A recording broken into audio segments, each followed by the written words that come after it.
This is the Unlock Your Inner Creator series, and I'm your host, Noilyn Mendoza.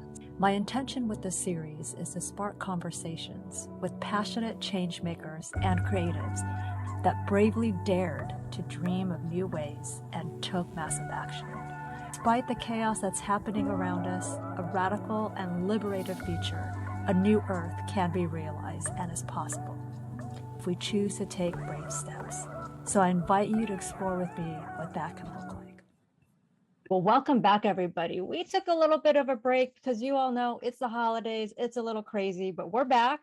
Today is episode 5 of this season, the second season of the Unlock Your Inner Creator series. And as I said, we are in the thick of all of this merriment, this joy, good tidings, what have you. I want to say, I feel like this season too brings up a lot of stress and anxiety. So I want to recognize that for some folks. We're also getting towards the end of the year. And so many of us get super reflective. How do we want to end? How do we want to end this year as we get ready to step into the next? And I just think it's only fitting that this season of the Unlock Your Inner Creator series really is focusing on how do we process endings? How do we come to a closure? So that we can think about how do we want to step into new beginnings. So as always, the intention for the series is to spark conversations with passionate change makers and creatives that bravely dare to dream of new ways and are taking massive action. And so as we open this conversation, I call on the energy of transitions, of reflection, of year end. And what does it mean at this time for us to be at this threshold, in between ending this year and getting ready to step into the new. So I invite you to explore with me what that could look like. And I am so thrilled to have my sibling, my brother here, Luis Rivera. So Luis, welcome. I'm so thrilled to have you here. I'm honored. Thank you. Thank you, Noi. Oh my goodness. Before we dive right into the conversation, I wanted to tell you a little bit about Luis. He and I are both pranic healers. We actually met because we are both part of this healing pod. We have been working together for many, many months. Actually, we meet almost every night and we do energy healing on COVID-19 patients. And so I've really gotten a chance to know him over the last few months. But his journey actually with pranic healing started in 2009 when his mother was diagnosed with cancer. And so under this intuitive guidance that he got from his maternal aunt, who invited him to meet a pranic healer to assist in his mother's care, Luis experienced this amazing transformation and awareness to a new dimension of healing that is available to all of us. And he was completely blown away at his mother's subsequent scans, which revealed the reduction of the size of her cancerous tumors. That to me is completely amazing. And so with this amazement and curiosity surrounding the power of energy healing, it inspired Luis to continue to study and deepen his understanding of this healing modality and science for his own health and his own transformation.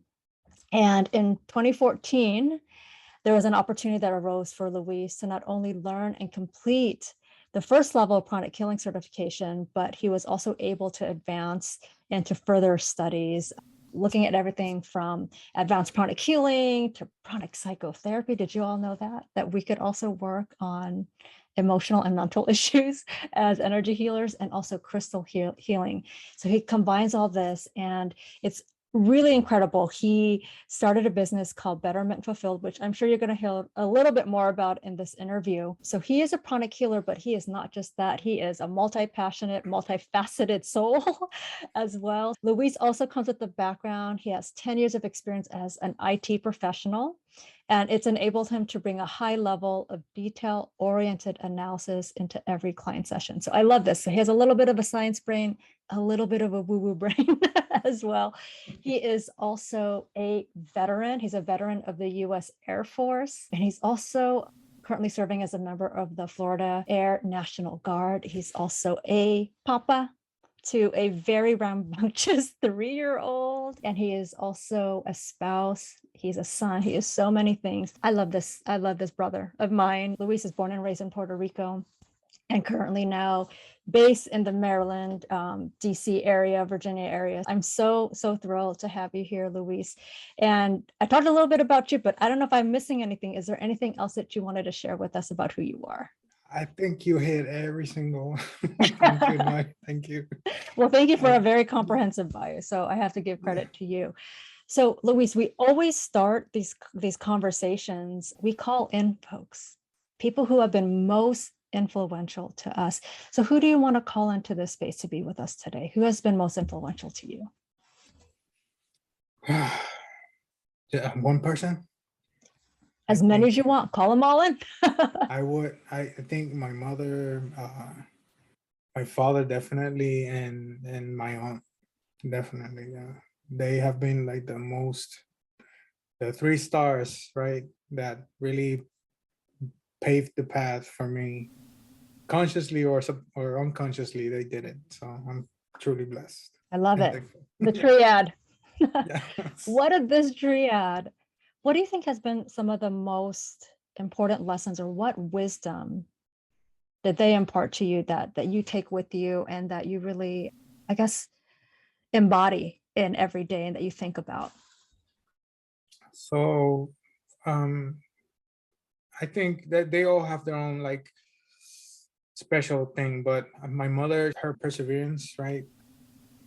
It was tough, and when I was growing up, and she was able to act like nothing was happening. And now that I grew up, I see how much effort she put into like bringing me up and making sure that I was safe and that I had a bright future. My father, he gave me like this spiritual sense that I carried no matter what happened in between them. Like throughout my life, I was able to grab that from him, right? And that's my guidance since very early in my life. And my aunt, she kind of like made that clear.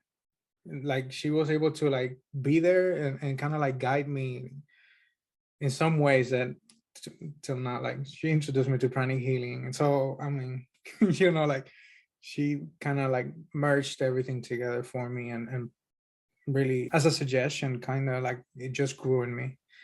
And it was really beautiful. I'm really blessed and thankful for them. My father, especially, he used to, and I wanted to bring this up because this really is really special. He used to practice Buddhism, and my mother, she was a Catholic, right? So, 2 opposite things. Went to Catholic school, and my father, he was telling me all his teachings, right? Everything he's known. And something that he taught me early was to practice a mantra that is called Nam Myoho Renge Kyo. It is a Buddhism of Soka Gakkai. Tina Turner practices it. I don't know if you've seen it, but you can look it up. It's really interesting. But I wanted to share a quick definition of what that means. So Nam-myoho Renge Kyo is like a vow to life. A vow is an expression of determination to embrace and manifest our Buddha nature, right?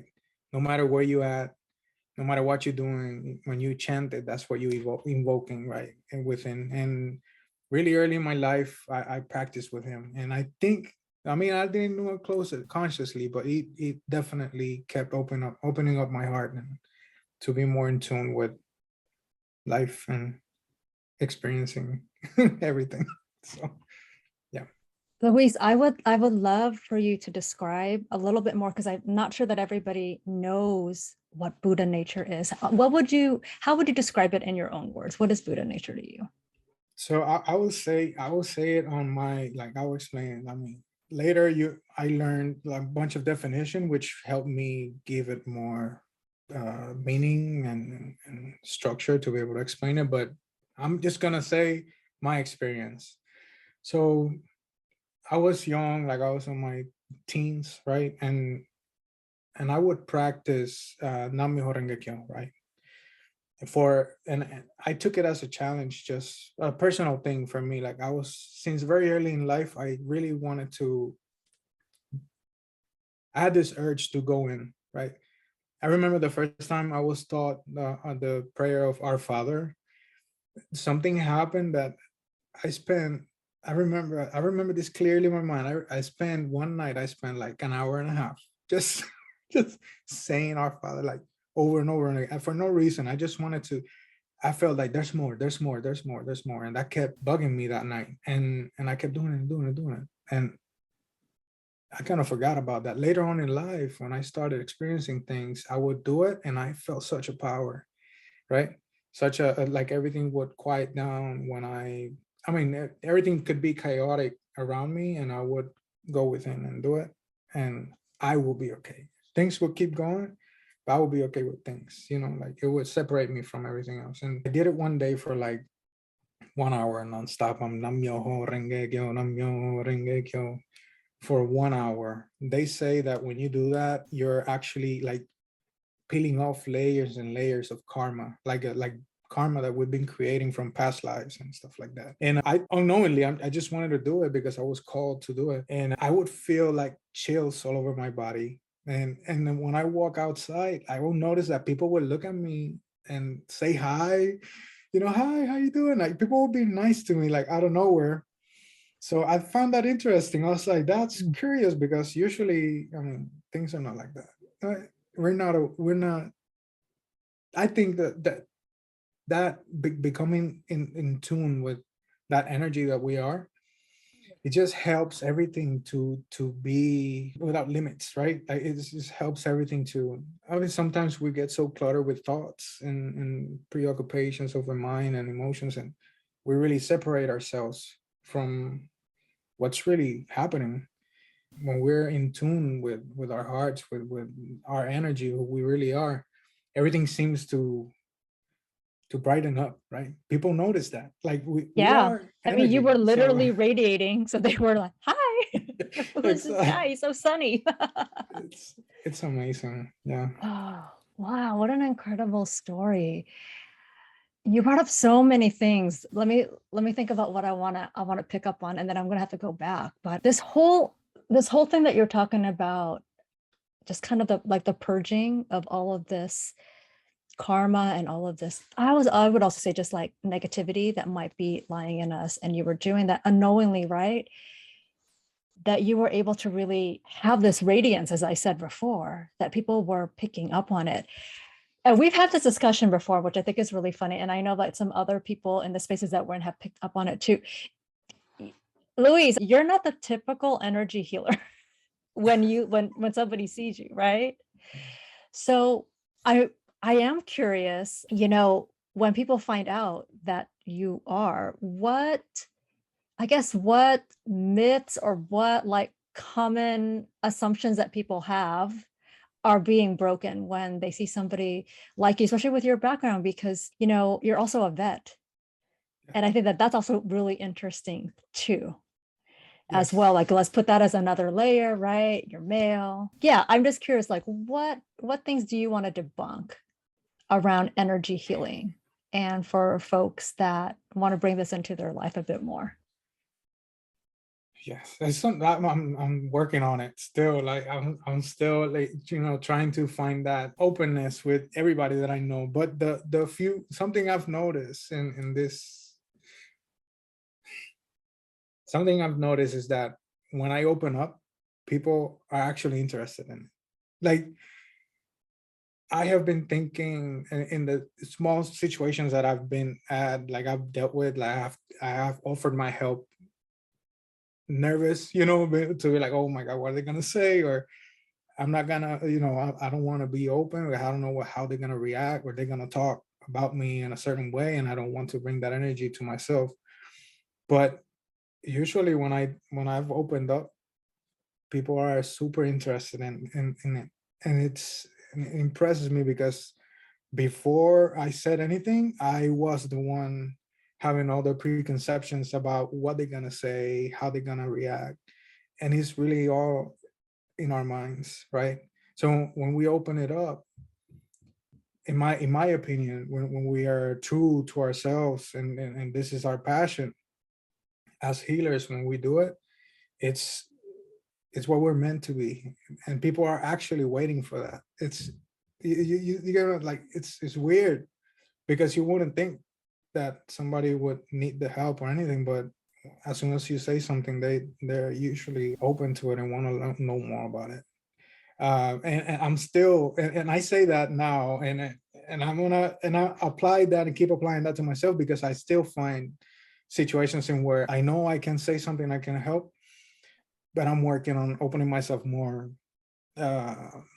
because of what I think they're gonna say. Yeah.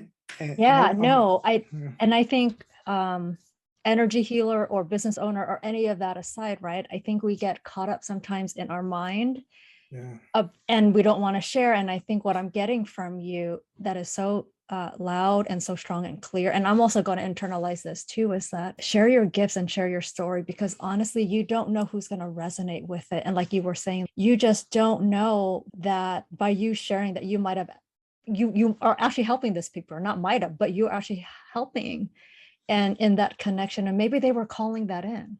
And if you never said anything, they wouldn't have had this aha moment, this epiphany, this ability to maybe, take that next step. So I thank you for that. And I think that's why it's so important, right? When we think about being creators and being change makers, that part of the massive action piece is actually to go out there and share and let people know what it is that we do. So thank you for that beautiful reminder. My next question is, what has been your biggest surprise as you've been on this journey, both as a healer, as a father, as someone in IT? What do you think has been your biggest surprise so far, and why? The biggest is that it keeps happening. Like, I keep being surprised. Like, it doesn't stop. I think that's the most amazing thing. Like, yeah, because in my personal life, I've been able to overcome so many limitations, and in my relationship, not just with my wife, but well, my wife, we're both mirrors, right? Like, we're learning so much from each other, and sometimes it gets intense, and but just being in this spiritual path, really, things seem to be hard, but when you're consistent with your practice, everything just flows, right? One of the biggest, actually, after I got out of the military, I felt really, really, really confused. I didn't know where to go, like, because I mean, that's the nature of it, right? When you go into a military, you're programmed and you're built to do and to live a certain way, and once you're not in that setting anymore, it's tough. It's hard to reconnect with civilian life, right? It's tough because there's no structure, and you have to create the structure. And it's tiring because some people expect things from you, but when you don't have anybody expecting anything from you, you can get lazy and just let go, right? So I think, if I wanted to share something, like something that really impressed me, was that the effect, the resilience that I was able to manifest in my life because of meditation, because of being aware that I was not just the problem. I'm not the problem, and I'm just experiencing this, and this also is going to pass, right? So, yes. Yeah. And I think it's so fitting, especially during this time. And I don't just mean around the holiday season, right? Just this time that we're going through right now, there is so much uncertainty and so much chaos. Like, we literally just heard of another variant. And I think for some people, we were thinking that maybe we're slowly getting out of this. And this news comes up. And I think you bring up a really good point. It's like, how can we just come back and be centered? And you were saying that it was through just deepening your meditation practice. And it seems like it's so simple sometimes, right? It's just like all the meditation really asks you to do is just to be still and listen. But it's so hard for a lot of people. Why do you think it's so hard? Because you lead meditations, right, with other people. Why do you think it's so hard for folks to just pause and like just allow themselves to be in silence? I have a few answers to that, but I wanna pick. So we are identified with our minds, right? We think that we are what we think about, and And that makes it really hard for some to be able to sit down, because the mind doesn't have breaks. It just goes, and something comes up, and you keep digging into that, and that's the nature of the mind. So when things appear in your awareness, you just go, and you don't have to tell the mind to do it. The mind does it automatically. It's a super powerful computer that we have, and if we don't know it, and we don't know how it works, it's really hard to control, to know when to let it do what it wants to do, and when to tell it to, hey, let's take a break. And that takes practice, a lot of practice. And I think that's what holds people back from practicing. And actually, some people get discouraged because they try and try and try, and they let go. They stop doing it because they think they will never be able to achieve it. But what I wanted to say is that meditation is cumulative, right? So each time you sit down and you practice and you hold your body still, each time you put your intention to relax, the next time you do it, it's going to be easier. Yeah, even if it's just a really small portion, but each time it gets easier and easier. That's why consistency is so important, because if when you and this happens for everything, like habits are created like this. You do something once, and the next time you do it, your brain, the whole system actually will try to build patterns. Like your neurons are connecting themselves. So the next time you see the situation, you don't have to spend so much energy thinking about it. So when you're able to come up with a meditation practice, you actually, it becomes a second nature. Your body starts doing it on its own, and that's achievable. Everybody has the power to do it, and I encourage everyone to do it. Really, it's Yeah. life. Yeah, I feel like you don't said give up. something too that I'm thinking, like everything that you're saying, I was like, it could apply to like somebody's own spiritual journey and apply to energy healing, but it could also apply to so many other facets. And one thing that I received from you is part of it, right? Like we're talking about this theme around transitions. Part of it, you have to kind of say goodbye to these old habits and this old way of thinking, like, I can't meditate, I can't do this.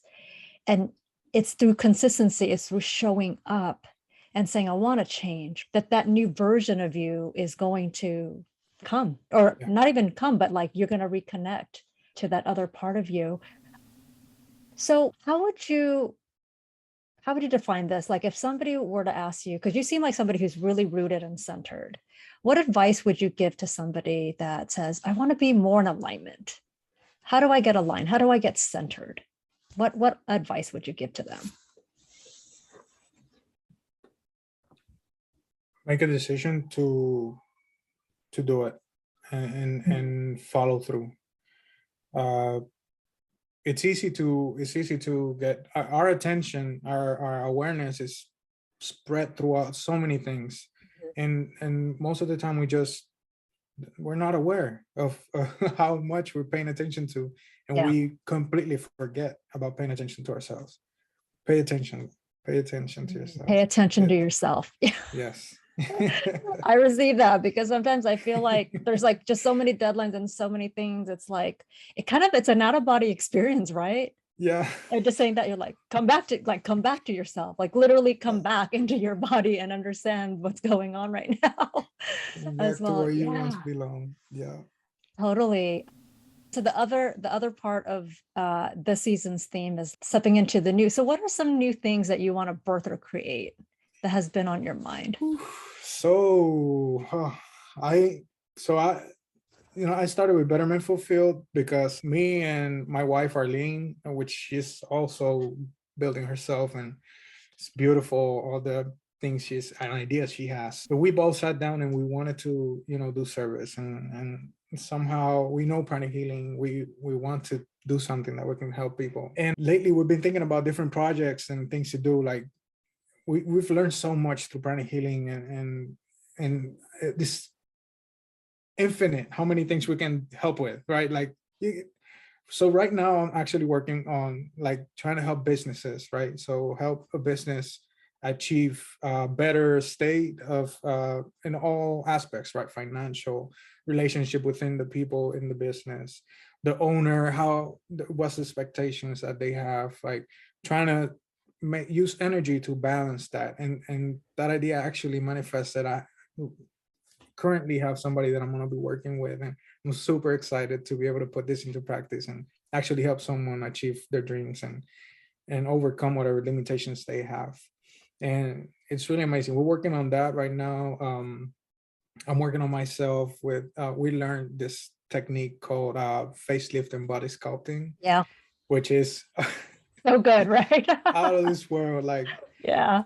and it's really, really, really effective and really beautiful, the things that you can achieve, because pranic heal, the energy, we're energy completely. So when we're working on our physical selves, we're actually working on our physical body, we're working on our mind, but also working on our emotions, and everything is connected, right? So pranic healing is really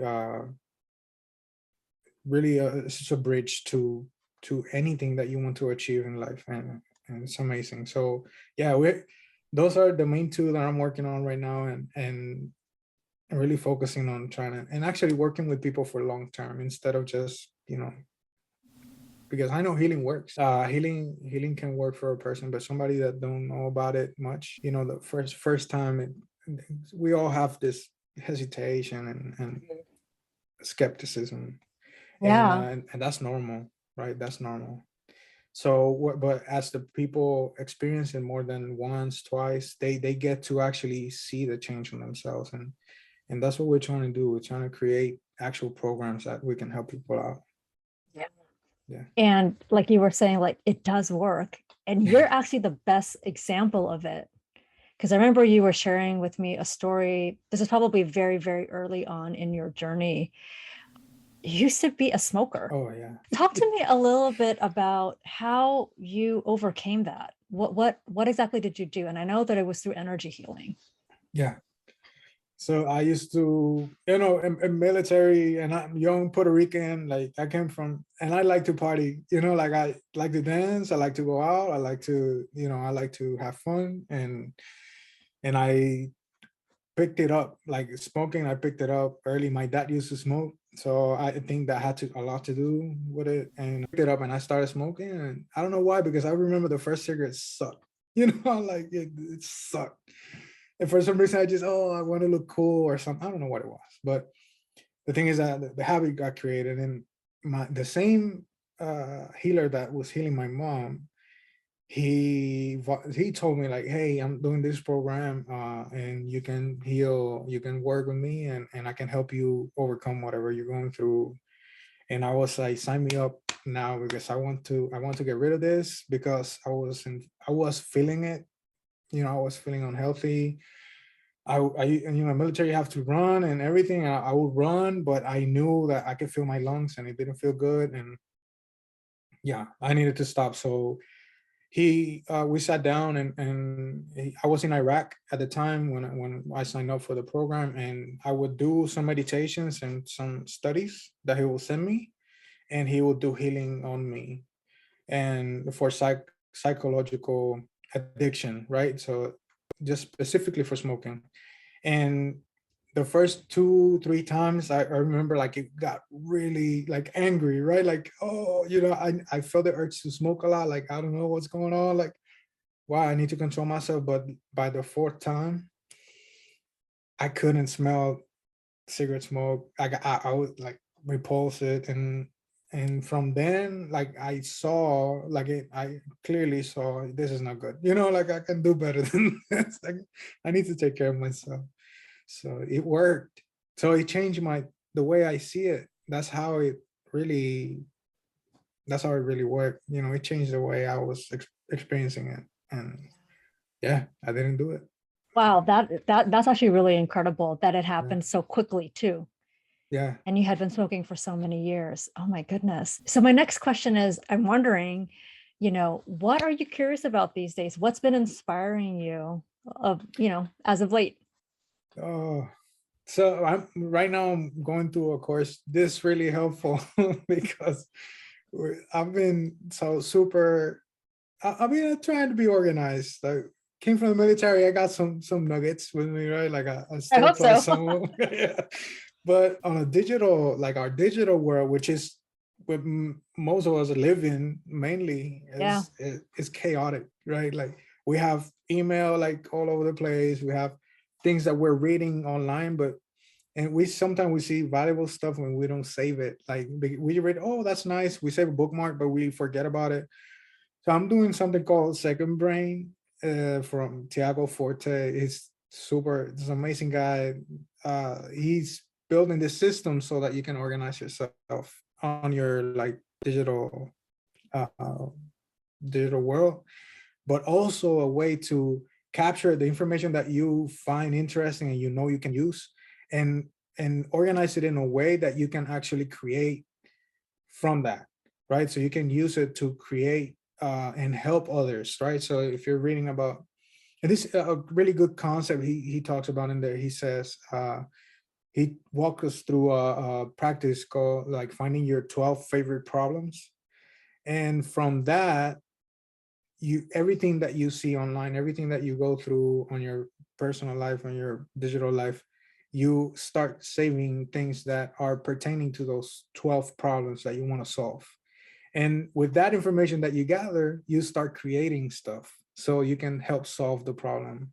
And it clicked with me because I'm really like interested in a bunch of stuff. Like pranic healing is one. I like a lot of other things like esoteric stuff. I like, and really I have a lot of information that I didn't know what to do with, right? So it's helping me organize myself, get a clear view of what I can do, and actually apply it. So maybe I can create something that can help people that are new to the information and stuff like that. So pretty pumped about that. I love it because I feel like we do. There's like, we're at this time where there is a lot of information and sometimes it can get super overwhelming. And how do you use that information? I love how you brought it up. How do you use that information so you could also help others Yeah. with it? As you're learning, you also want to help others. So you've been through, I mean, a lot of transitions from, from military to civilian life, right? Pranic healer, you're a father of a toddler. So there's definitely that transition to become a parent. Luis, what advice do you have for folks that are in a transition and they might be about to leap into something that is unknown, they might be a little bit scared of, but just based on your own life experiences, what advice would you give someone that's going through a transition right now? You mean like starting a new venture? Anything, yeah, and life starting some, professional or yeah. personal transition. Yeah, I'll say if you once thought it would be amazing, don't second guess and jump. Ooh, Yeah. I like So, that, Ron, right? Like you wouldn't have that idea if you yeah. didn't have the capacity to do it. Yeah. Don't second guess and jump because there's so much you're gonna learn, and be better at failing. Definitely fail better Ooh, each time. Just do it. coming in with Yeah. all of the nuggets right now. Don't be Do afraid it. to jump. Don't be afraid to fail. Just make it. Just do it. Just do Nike. it. I love it. Which I think is like what keeps people from transitions or what keeps people from moving forward on their goals. It's that fear, right? They actually fear failing. I wouldn't even say they might also fear success, but it's like you were basically saying, just expect it to happen, right? It's part of getting to this goal. Yeah. So thanks for lifting that up. All right. So how can our listeners connect with you, Luis? Where can we find you on the socials? Yeah, so Instagram, we are at Betterment Fulfill. You can find us at bettermentfulfill.com. That's my website. We have all the information there. I'm starting a blog, I'm starting to write. So the venue of using the information that I'm gathering from this system and actually put it into something. So I'm gonna start a blog there. And also Facebook is Betterment Fulfilled, and it ends with a C. For some reason, the name was taken. Just put a C at the end. Betterment Better Fulfilled feel C. see. Yeah. You can heal me at healing@bettermentfulfilled.com as well. So yeah, I'm there. Anybody that is interested, more questions about anything, it's open to anyone. Lots of ways to Yeah. connect. And so actually, this is the last question, like truly the last question. So, the title of this series is Unlock Your Inner Creator. So Luis, what does being a creator mean to you? Being a creator is a way of expressing who you truly are, and also having an ability to mix different beliefs into one beautiful thing. It doesn't need to be perfect. It could be beautiful as it can be for you. Just make it beautiful. And also, we are unique. We all see the world through our own lens, and everything that we think is beautiful is unique in that way, and others can actually see it. So yeah. Ooh, so good. Once again, coming in hot with it, right? Oh, yeah. It's awesome. No, I thank you. love it. I love it. I love it. I'm going to write all of this. I'm going to watch this again and write all of these nuggets down. So we always end these interviews with either our intuitive card pull or our page pull. But for this season, we're using the book from Julia Cameron called Transition. So give me a page, Luis, and let's see the wisdom that comes through. 33. 33? Yes. 33. Triads. I love it. Okay. 33. Work is a part of my identity, but it is not my essence. I have a job I may value, yet I am worthy and interesting without my work. The work of the soul transcends our work in the world. I am a soul engaged on a personal journey. I am a traveler whose unique destination can be reached by many routes. Often apparatus detours and reversals bring me to new and important vistas. Welcome if unexpected growth. While I value my identity as a worker, I affirm the separate and valued identity of the I that does the work. Personal and transcendent, I am more than my job I undertake. No one holds my entire destiny. And then it ends with this quote. Today, I affirm my personal value. I see myself as larger than my job. I recognize my inner dignity separate from my worldly role.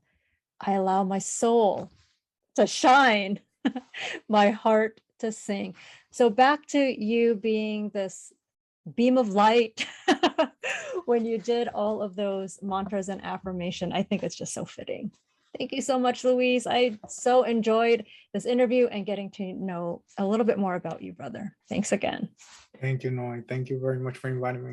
Oh, of course. And everyone, this is episode 5 of this season. Make sure to tune in for the rest of the episodes, and we will see everybody soon. Thanks so much. Thanks for listening. If you enjoyed this conversation and you'd like to help support this interview series, make sure to tune in to the next episode and share it with others. To catch all the latest from me, you can follow me on Instagram at The Radiant You, you as in the letter U, and sign up for my newsletter by visiting www.theradiantu.com. Again, that's theradiantletteru.com. Thanks, everyone, and remember, dream big, dream bold, and take brave steps. I'll see you next time.